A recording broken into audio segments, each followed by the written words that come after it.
what has your life on Hifi? Understanding who I am has my life on Hifi. You're listening to Life on Hifi, the podcast, and I'm your host, Dominic Justina. I'm a 20-something who was very self-conscious and insecure, but I've decided that I am never going back.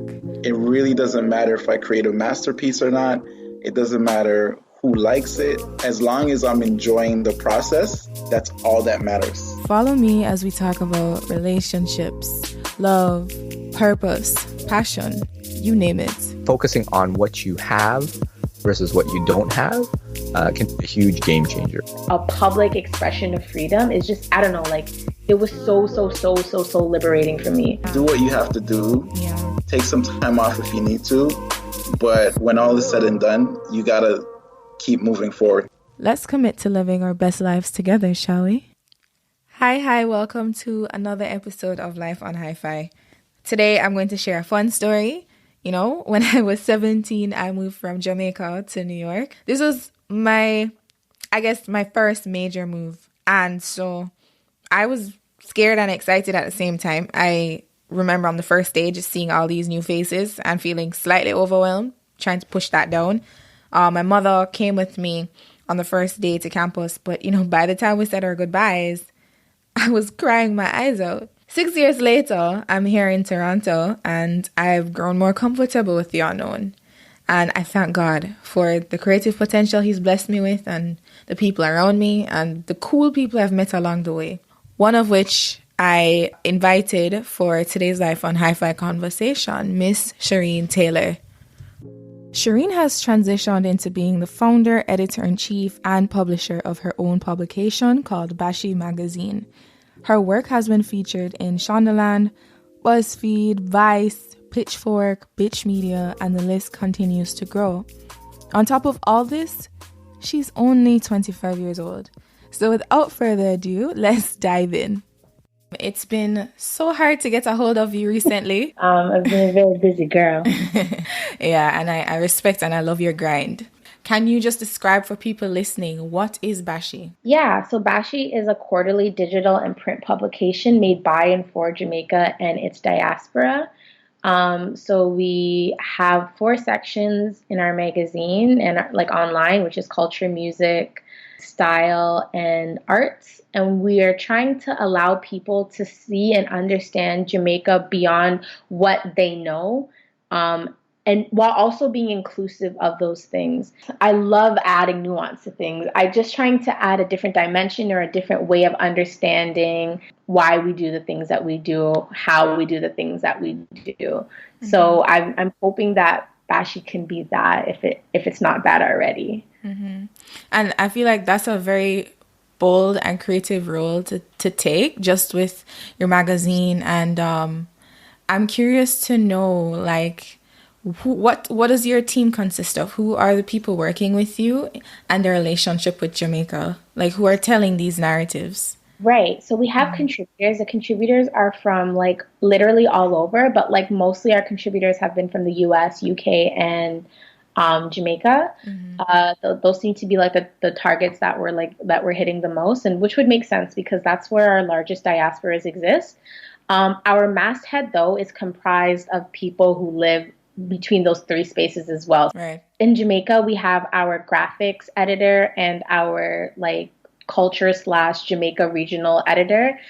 In the States, we have our style editor, our U.S. regional editor, and our New York editor, because there's Jamaica, New York is it's a huge area. Yep. We exist in. In Canada, we have our managing editor, our illustrations editor, our music editor, and myself. Mm-hmm. But we're located in different parts of Canada. We're located in different parts of the city. Yeah. They're located in different parts of where they live. And then we also have our UK editor as well. Mm-hmm. So my goal was for us in the places that we exist the most, or the regions of the world where we exist the most, is to have somebody there sort of covering that area and mm-hmm. sort of just mini manage the contributors that come from those areas as well. Well, I like the diversity of your team so far, and it's really important to have all of those different perspectives because I think being on the island, it's hard to see firsthand just how impactful. I mean, we know that Jamaican culture is impactful, but to really experience how it translates in different countries Yeah. is it's like so different than Mhm. just being on the island. So I think that having all those perspectives and definitely still remaining authentic, it's powerful. It's very powerful. Thank you. Thank you. No problem. I wanted to ask you first and foremost, were you always a writer? Did you always want to become a writer? No, like absolutely not. So like, I think like my first like, I should take that back. We write Okay. all the time. It's just like, um, I guess it's just like being more intentional with your writing. Mm-hmm. So, like, I think I want to say around grade 12, I took this creative writing class and I had such a good time. When I got to university, when I was like a student at U of T, I had a really difficult time finding my footing. Mm-hmm. Um, and I originally got accepted into the classics program, which was only a minor. So I had to find either a double major to do or a specialist or find another minor plus a major. I didn't take a year off. I was academically suspended. And it was like a really difficult thing. But honestly, like the time off that I had was like the time I did like the most growing Right. in my opinion. So during that time, I stopped and I started doing music journalism. So I would go to like local shows and like I would just cover or like do a review with this like blog. When I came back, I was like, oh, I really like doing music journalism. So I started doing that for a little bit. And then I want to say around 2015, that was when there was like this like resurgence.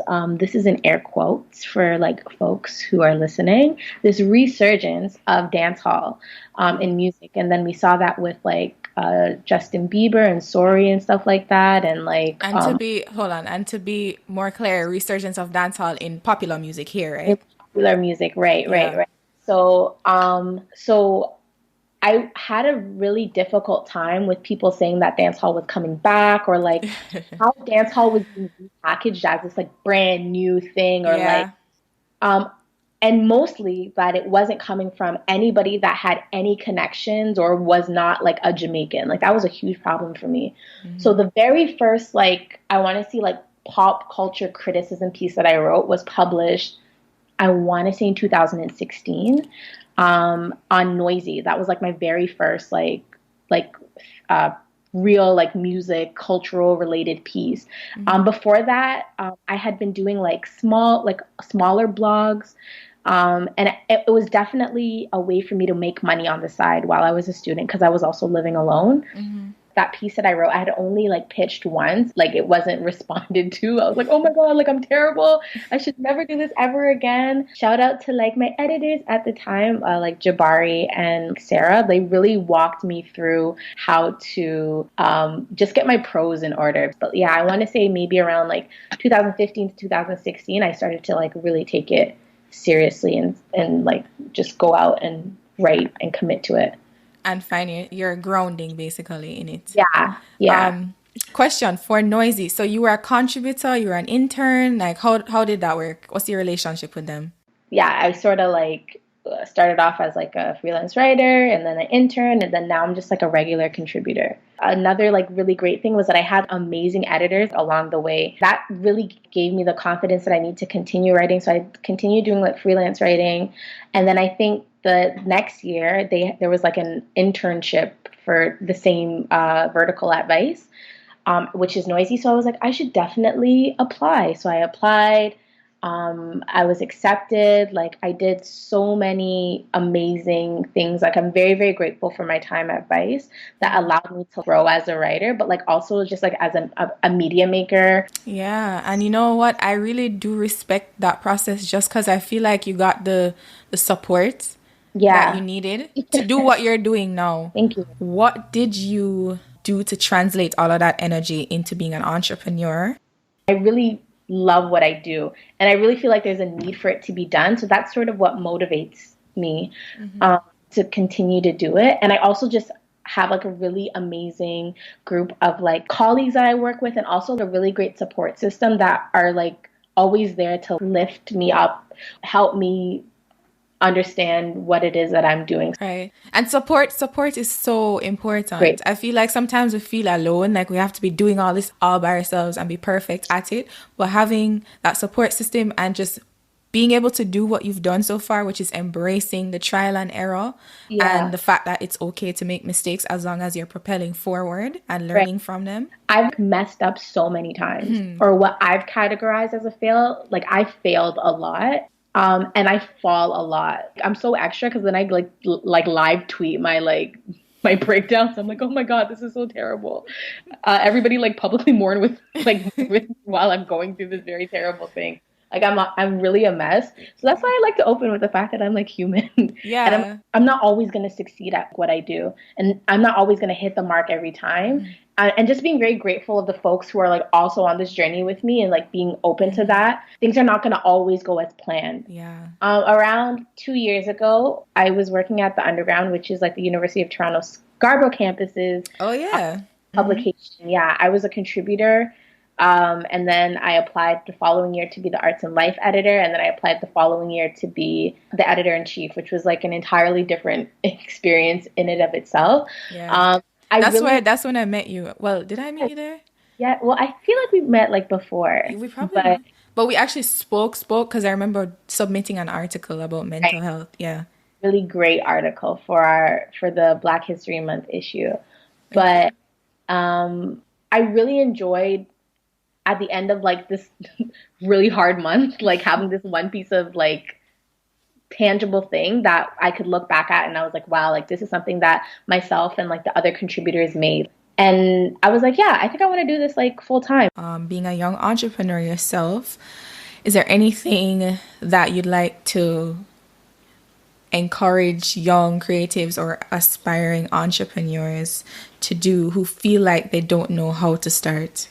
Yeah, I know a big problem for a lot of creative entrepreneurs is access to resources. There's a director that I really, really like. So his name is 300K, right? When he first started doing filming, he was like recording on his iPhone. Like he was making these high quality short films on his iPhone. And like if he never said that to me, I would have never known. But whatever you immediately have access to right now are the tools that you have. And I feel like you can really test your strength as a creative and as a creative person to see what you can make from what you immediately have access to. Because if a product is good, it's good. And even when you do have high-end high-end equipment, that doesn't always mean quality, right? Mm-hmm. Creative is a creative is a creative. That is going to shine through regardless. And so it's easier said than done, but whatever stage you're currently at, like push, really, really push and really, really do what you can with what you have until you get to where you need to be. And remember that you're creative because you're able to look at things and imagine a whole new purpose for it. Exactly. Yeah. You know what was said to me recently? Yeah. Don't focus on the what and the how. Mm-hmm. Focus on the why. That has really helped to shift things into perspective. Mm-hmm. So if you do have a dream, a big dream or several, focus on the why, and then things will start feeling a lot more achievable. Absolutely. And yeah, a lot of the times, like it seems like it can be like the end of the road. Like that's a natural feeling. Creating content and like creating in general is very consuming. Takes a lot out of one person. Yeah. So like pacing yourself, understanding that everyone's journey looks differently, but seeing what you have immediately available to you and saying like, what can I make of this? Like, how can I use this to my advantage? Like, what is the power that I have in this? And how can I like make it even more powerful with what I'm about to create? What do you do in order to remain in a space of not just creativity, but also productivity? Like, do you ever get writer's block? Oh, girl, all the time. I live in it. Like, I live on writer's block, like right at the corner of Writers and Block. Like, that's where my house is. One of the things I've started doing is like, as soon as I have an idea, to write it down. And it doesn't have to be like a full idea, like just an idea. And then visiting it later. I used to be very like rigid of how I saw my own process. Sometimes it's not going to come to you all in a day. So like what I'll start doing now is if I have an idea, I'll just write down words. It doesn't have to be a sentence. It doesn't have to be anything, just words and ideas. And then I'll leave it alone and then I'll revisit it another day and then I'll have more value to add to it. Yeah. So basically pacing yourself. Yeah, basically. And timing is interesting because we're not on everybody else's timing. We No. have our own. Mhm. We have our own journey. And so by looking at what Tom, Dick, and Harry are doing, Mhm. that's not going to indicate the way you are supposed to do it. Absolutely not. Exactly. Everybody has their own way. So that's good. That's good advice. I like Yeah. that. Thank you. You're welcome. And so last but definitely not least, in this present moment, who is Sharine? How would you describe her to somebody that you're connecting with for the first time?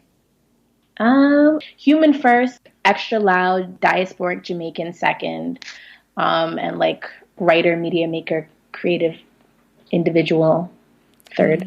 And that I'm really, really passionate about allowing people to see and understand how Jamaican cultural production and, like, by extension, Caribbean cultural production is made. Yeah, and I see all your work, all the panels you've been a part of, Yeah, and it's crazy. thank you. My work is so bound up in identity and so bound up into who and what I am. I'm like totally okay with embracing it as one holistic thing. You're doing good Thank things. you. I appreciate that. If you enjoyed that conversation, please head over to iTunes or Apple Podcasts and Google Play to subscribe. You can also follow Life on Hi-Fi on Twitter, Instagram, or Facebook at Life on Hi-Fi. Now, I can't leave without sharing Sharine's information because my girl is loudest on Twitter at SHH, that's SHHARINE. Her magazine also lives on its own website at bashymagazine.com. As usual, stay Gucci, stay fly, and keep creating.